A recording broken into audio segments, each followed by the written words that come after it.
I hope you are all refreshed. You have supplied enough caffeine in your circulatory systems, and you are ready for the second part of this Think Forum EFAPCO Day. I will start the second part with a very quick vote. I would like to ask you to raise the hands if you have heard or if you understand the term transfer of value. Who have heard and understands that term? Some people. Thank you. Maybe the second question, have you heard about disclosure code or transparency code? More people. Perfect. Thank you. That's a good start, because we will have, and I will ask for a slide of my next speaker, we will have Andrew Powrie-Smith, who is a communication director of EFPIA, European Federation of Innovative Pharmaceutical Industry Associations. Andy, can you hear us? Yes, thank you, Miksa. I can hear you well. Fine. So, floor is yours, and I would like to ask you for your presentation. Okay, thank you, folks. Well, good morning, everyone. I'm sorry I'm not with you in person. I'm actually in central Scotland just now, and I'm guessing it's a little bit colder here than where you are. But I'm delighted to have the opportunity to share some thoughts around the code and around the EFPIA disclosure code. Not just, I think, about some of the technical details, which we can, of course, we can come on to and discuss, but actually, what are some of the wider issues that making this move, what is perhaps a transformational step in the relationship with health professionals? What are some of the issues that for those of us that are working with the industry, in the industry, or indeed the health the health care professional community as well. So I'll move on to the next slide, please, and just talk a little bit about the wider environment from where did this code come from? And I think we've seen the emergence of the use of data, and transparency in particular has been a really prominent feature of society over the last few years, and we're seeing a real change in the expectation around the use of data, around the availability of data, around the transparency of data. And we think it is an often used quote that 90% of the world's data was created in the last 2 years, and obviously the pharmaceutical industry is one small part of that process.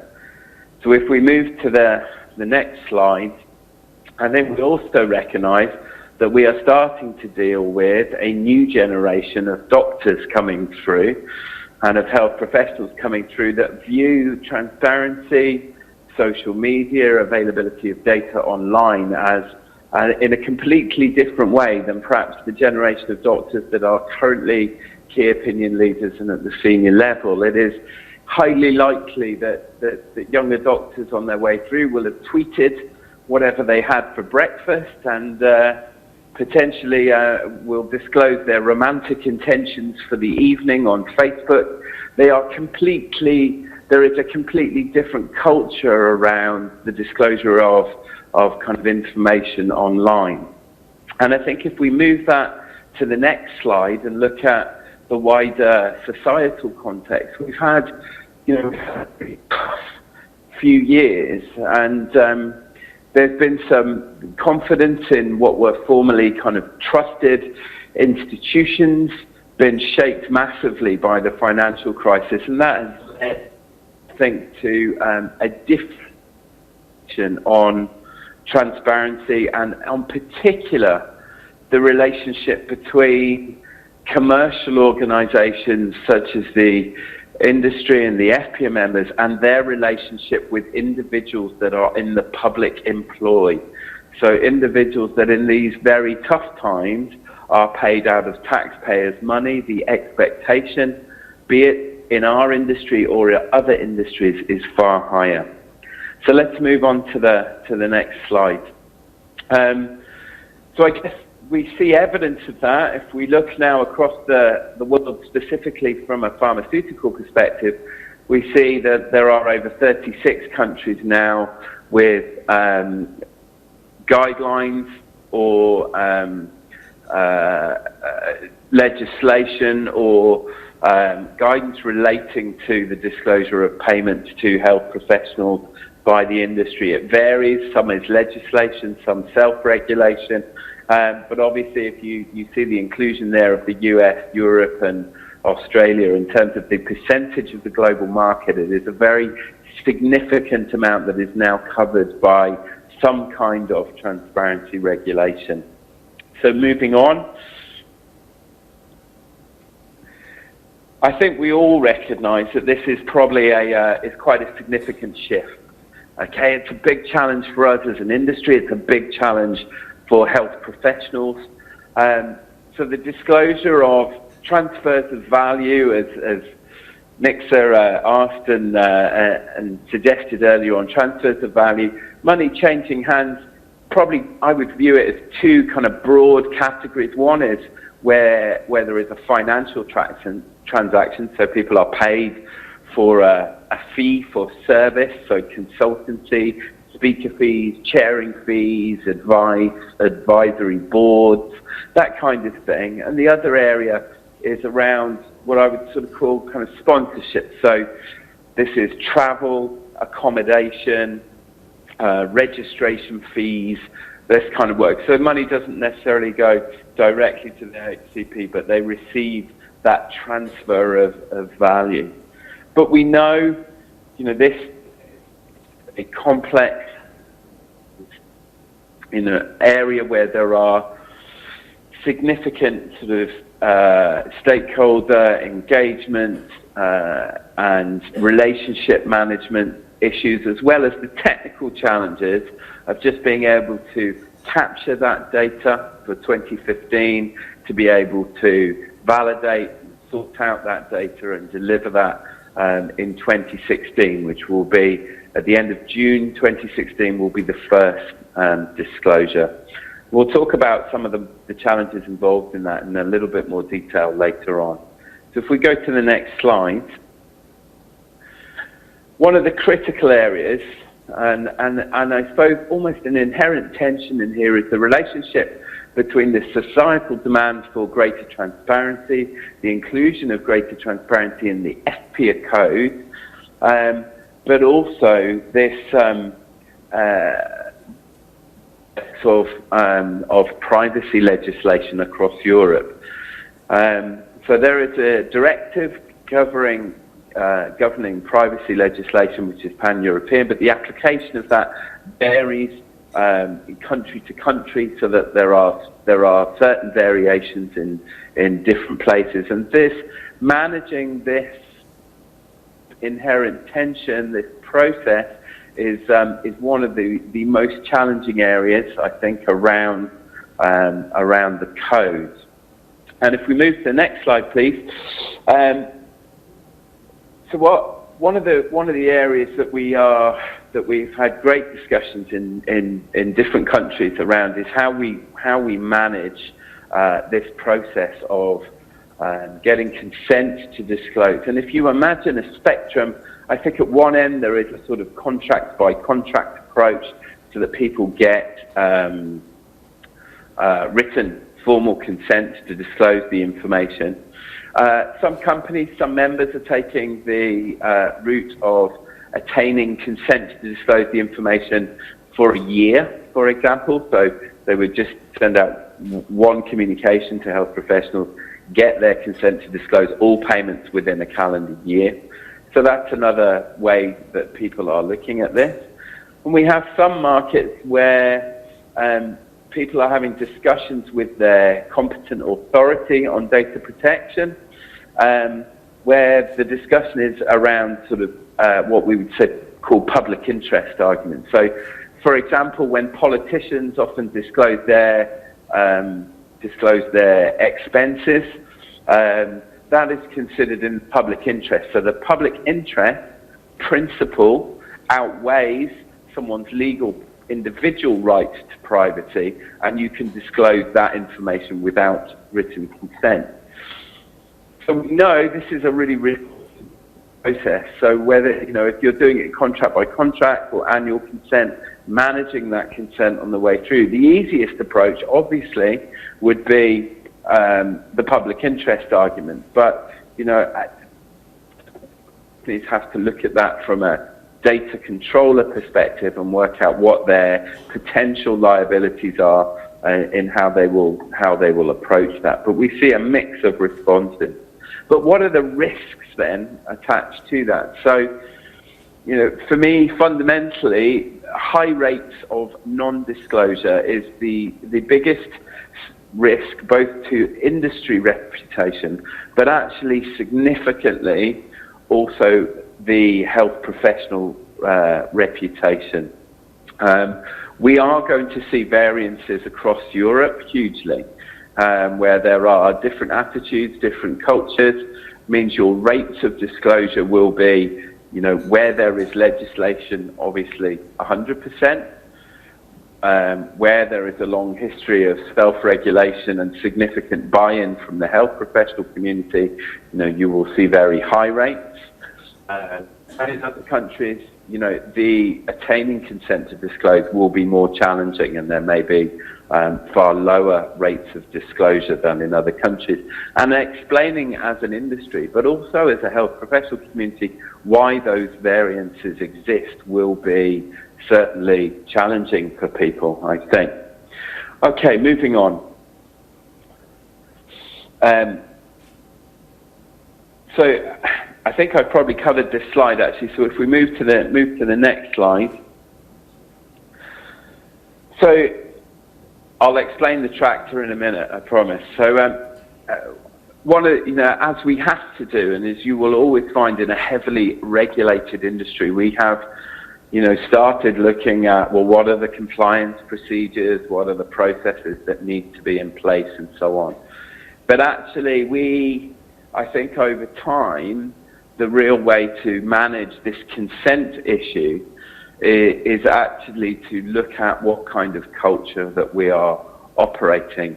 And you can, in field of work, then what was absolutely normal practice 10 years ago is very different to what was 5 years ago, is probably what is very different to what normal practice is now. And I think as we look at disclosure, it's how we work with individuals, with organizations, to look at where disclosure can be just the professionally accepted norm. So the example I often give, I live on a mountain pretty much on the west coast of Scotland, and one thing that's used a great deal nearer where I live is tractors. And if we look at the next slide, the other thing that's very popular where I live is also whiskey. And if we look at 10, 15 years ago, the other thing that was popular was perhaps combining those two with often disastrous results. And if we look at the next slide, this was often the outcome. And this was a bit of an issue 15, 20 years ago. But actually, if we talk to people now, if we talk to young people coming through, they are completely mystified by this, because the culture in the last 10 to 15 years has meant what was normal practice is now completely unheard of, I'm pleased to say. And I think if we look at our own community and we look at how we operate in terms of disclosure of payments, then sure, when you come together for a European-wide Congress and there is a discussion around, everyone knows who the key opinion leaders in every field are. If you've got 50% in year one have disclosed and 50% haven't, that will lead to some discussion. I think as year two comes on, and year three, and year four, and year five, if you get to year five, and there are 10% of people that have not disclosed, that will be the subject of some pretty interesting conversations. And I hope over time, as we move to ensure that this really critical relationship, the relationship between health professionals and industry that's rewritten the pathway of many diseases, that's brought hundreds of innovative new medicines forward, I hope that by the culture changes over time, and that the professionally accepted way to operate is to be on that transparent basis, not because it's a criticism of what's gone on in the past. It's not a comment about what has, it's about securing that critical relationship's future. Because if society expectations shift on this, if it starts to move, then we have to make sure that that relationship is protected for the future moving forward. Let's move on to the next slide, if that's possible. So how do we do that? How do we make that transition? And I think some of it is about leadership, not only in industry, and we need to certainly make sure that the message around how we're doing this, but also why we're doing this, gets right across the industry community, and also the organisations that work with the industry. But actually also within the medical community, we need to ensure that the medical leadership, the professional organisations, not only are supportive, and many of those are coming around, but we still have many that are questioning the need for transparency moving forward, and it really depends where you are. But those that are supportive, they need to be vocal about that support, and we need to work with them and support them to do that. And the second point is around collaboration. So I think if you think from a media perspective, if industry gives one reason why industry and health professionals work together, and health professionals give another reason or a different reason why they work together, that's going to cause some real challenges. And I think if we talk about patient confidence in that relationship, then actually that is potentially a risk. And in that circumstance, I think, or in that situation, it is very important for us to look at how we can work together to address some of the difficult questions which will no doubt occur as a result of disclosing some of this data. So let's go on to the next slide. So I just want to talk about some of the issues, or some of the other issues that we feel may come through as we move towards 2016, which we need to think about and how we address. So one is mind the gap. So this is about differences, I suppose, or variances across Europe that we will no doubt see. And I think you're going to see differences in the amounts disclosed between specialties. You're going to see differences in the amounts disclosed between countries, both in the amounts disclosed, but also in the rates of disclosure and non-disclosure.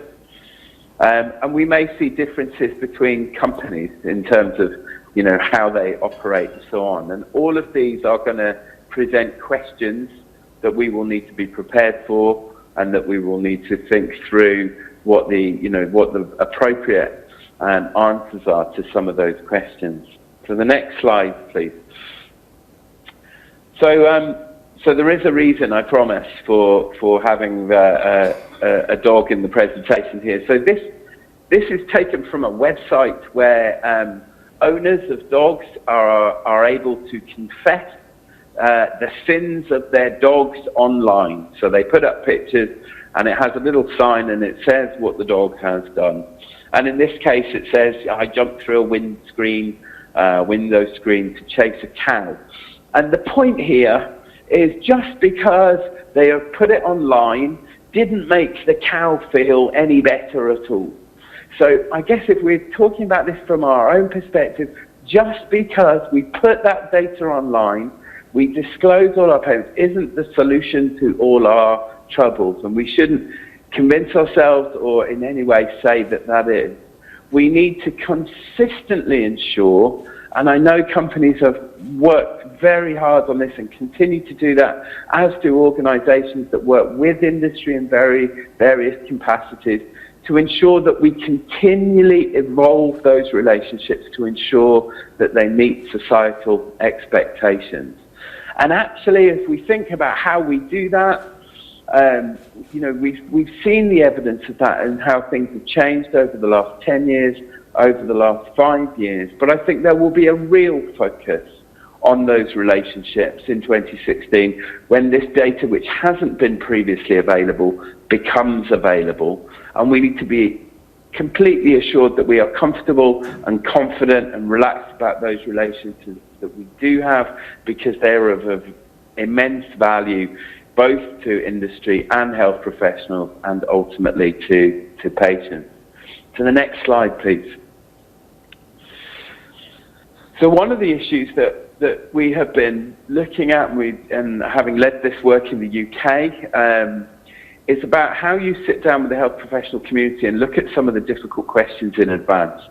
And the reason that I say this is, if we look at the experience in the US, the story from a media perspective isn't about the industry. People are not surprised that the industry gives money to health professionals. They will tell about how much. But actually, from a media perspective, the story in the States was around the high-earning key opinion leaders. So who was the highest paid oncologist and why? Who was the highest paid cardiologist and why? That was where the media attention was. So actually, we need to sit down now with the health professional colleagues and say, well, what are some of the questions that may emerge, from this data? Will there be a link between the spend on medical education and prescribing rate? Could there be a situation where there was a poor performing hospital, but actually they had high rates of investment from industry, or vice versa? How is that likely to play out in the media, and what can we do to answer those questions together? Because actually, we need to support the customers, we need to support the people that we work with through that journey, and there is an opportunity there to work in partnership to find answers to some of these more difficult questions. And the next slide, please. So yeah, one of the key pieces for us now, I think there has been quite a lot of focus around compliance and around the transposition of the EFPIA code into national codes, and supporting national associations to do that, go through that process. But I think there's a real need now, and we will be launching a whole series of pieces of work at EFPIA around communicating what that code is, really raising the awareness. And I think, we see in industry and in the health professional community that at the, a senior level or an interested audience level, there is a degree of awareness here. But actually, where we really need that awareness is at the grassroots. It's on the ground with health professionals, with our representatives, just to really understand not only what's in this code, what's going to happen, but also why it's happening and what does that mean for the future. And we go to the next slide, please. So we look at some of the ways that we're going to do this. So we're creating an EFPIA toolkit of Q&As, of media articles, of literature for health professionals, question and answer sessions for health professionals, video blogs, etc., which will become available in the coming weeks through the EFPIA website. But the second one is that there is fantastic materials being developed by our member associations in each country, and we're going to create a central repository, a central resource library on the EFPIA website, where we collate all of that information and put it all together so that people can access that from each country and be able to find answers, but also for member companies to perhaps learn off each and see what the gaps are and what we need to develop through the use of some of those kind of media resources and media materials. And the next slide, please. But also critical is what we do externally, and I can't emphasize enough how keen we are to meet people, to speak to people, to answer questions, to put ourselves, I guess, behind that code, and be able to kind of have some of the debates that we understand member associations and member companies are having with health professional communities right across Europe. So we'll be aiming to offer myself or Richard Bergstrom, our Director General, to speak at some of the congresses where the Congress organisers have an interest in this issue. In a sense, this is, this year may be the last Congress before this data hits. So it's a good opportunity to have that conversation and have that discussion. So we'll aim to do that both at a pan-European level, but we're also, for the appropriate meetings, happy to do that at a national level, to be able to stand up and really do, I guess, face-to-face around the code, the motivations for the code, where it came from, what we think the future looks like, and we're really keen to do that. And then the next slide, please. So just to finish, I think we understand this is challenging for people. It's challenging in a number of ways. So I think, it is a significant change to a relationship that's often existed for many years. And in that kind of process of change, that is always something that is challenging to manage in certain ways.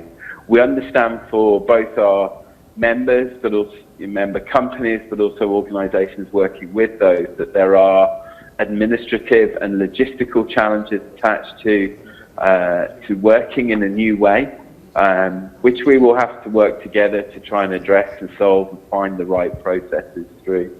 And I think there are communications and stakeholder engagement challenges where, some organisations and individuals find this a particularly difficult adjustment to make. And so, although in theory and in principle they are very supportive of transparency as a direction of travel, practical realities of those make it difficult for them. And we need to be, as understanding and supportive as we can through that, but fully understanding, this has come through, if we think of the history here, there have been calls for the industry to be transparent around this relationship for many years.